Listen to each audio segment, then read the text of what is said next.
আমরা একে অপরকে বিদায় জানিয়েছিলাম এক বৃষ্টি ঝরা বিকেলে। তোমার চশমায় ছিল বৃষ্টির ফোঁটা, আমার চোখে ছিল বিষণ্ণ নীরবতা।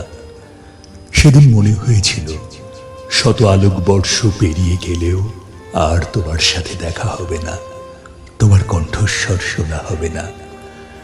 তুমি পাশে চুপচাপ দাঁড়িয়ে থাকলেই আমি যেভাবে ভালো থাকতাম সেই ভালো থাকাটা আর কখনো হবে না।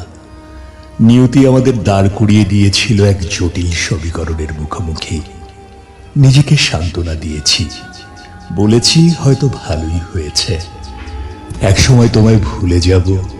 কখনো কখনো ভুলে যাওয়াতেই মঙ্গল।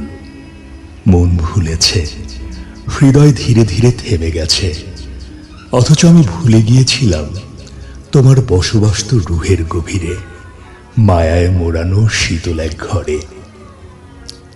দিনের চালে বৃষ্টির ছন্দের মতো তোমার স্মৃতি ফিরে আসে অকারণে ক্ষণে ক্ষণে। এমন রুহ পোড়ানো মায়ায় আর কেউ না পড়ুক। আলো ছায়া ভালো মন্দ সব কিছু ছাপিয়ে ভালো থাকো তুমি, ভীষণ